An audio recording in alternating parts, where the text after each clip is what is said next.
Wikang Pinoy! Magandang hapon, Pilipinas, kami ang patrol ng mga Pilipino. Nagbabalita, naglilingkod sa inyo saan man sa mundo. Viral ngayon ang mga video ng isang resort sa Bohol na nasa paanan ng School Health. At usap-usapan sa social media kung paano nagpayagan ang pagtatayo ng resort.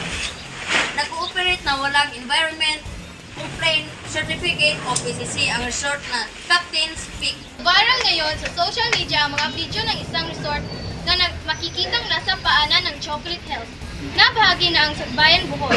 Ito ang Captain's Peak Resort na kumpleto sa swimming pool, water slide at mga cottage. Hindi naman ito nakalampas sa mata ng mga netizens na nasabi na kasira ito sa tahanan. Tumaas ang presyo ng mga bilihin.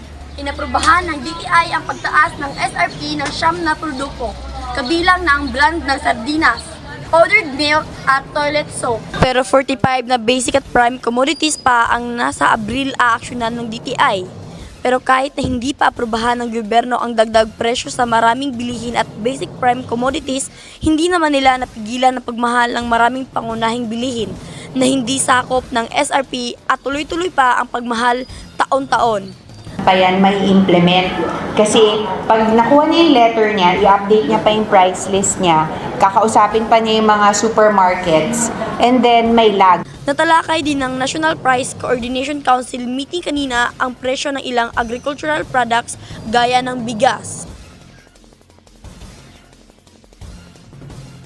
Mahirap sagutin yan. Kung titingnan mo kasi yung mandato ng Department of Agriculture, ang focus namin kasi is on main mandate sa production.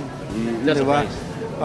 Kasi yung price ngayon, ang malaking nakaka-apekto sa presyo, halimbawa lalo na sa bigas, yung presyo sa international market. Nang tinanong kung kaya bang ibaba ang presyo ng bigas, walang direktang sagot.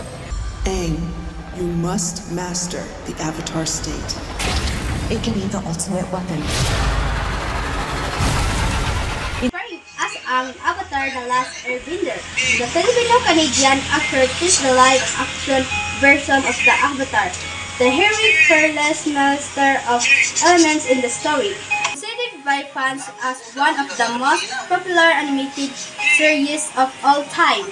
Ocean Star is the only son of Filipina genetics and Canadian.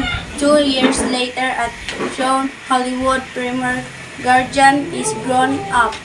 I did my boot camp and they said, okay, we have a month and a half. First 3 or 4 days, we're just chilling. Okay, it's relaxing. You're easing into it. But after that, we get serious. You have to learn as much as you can in these week and a half because you have to become a wushu master in 1 month. And it's like, okay. We learned Bagua for airbending and Wushu for airbending. We learned Tai Chi and Wushu for waterbending. We had Shaolin Kung Fu and Wushu for firebending, and Hungar and Wushu for earthbending. And that's how it went down. Here I am, 8 months later. Kababayan, bago pa mag-formal na idiniklara ang panahon ng tag-init, maraming bahaging ng bansa ang nakakaranas ng pagtaas ng temperatura. Mas mainat, mas natuyo ang asa ng panahon dahil sa umiiral ang El Nino, kaya patuloy pa rin ng banta ng dry spell. Banta sa'yo, dindigdat. Salamat kabayan. Ngayong tag-init, lalagpas sa 39 degrees Celsius ang tinatayang init sa Abril sa Northern Luzon at Mindanao. Pagsapit ng Mayo, lalagpas ng 40 degrees Celsius ang init sa Hilagang Luzon at Visayas. Kabilang sa paraan para hindi ma-heat stress ay iwasan magbilad ng araw at dalasan ng tubig. Ako po si Dindikal. Happy weekend at mag-ingat. Kunting kaalaman. Alam niyo ba na ang pinakamalaking uri ng dinosaur na nabubuhay sa mundo ay ang Titanosaurus? Isang uri ng long-necked dinosaurs na tinatawag na Tyrannosaurus. Isa sa mga posibleng pinakamalaking dinosaurs ang Patagotitan. Tinatayang 2 talampakan ang haba nito at 7 pang kilong ang bigat. Sa Argentina, may discovering buto ng Titanosaurus na posibleng pinakamalaking dinosaurs na namuhay noon. Nalaman nila na ito pala ang pinakamalaking dinosaur sa buong mundo.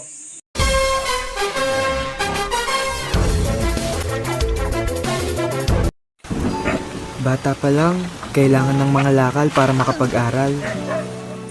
Pero sabi ni Nay, kahit kapos, mayaman naman ako sa tibay. Kaya kinaya ko. Labanan ng sakit. Mag-focus. Lumaki ng tama. Dahil sa tibay na bigay nila, ang junk shop boy noon, Good boy na ngayon.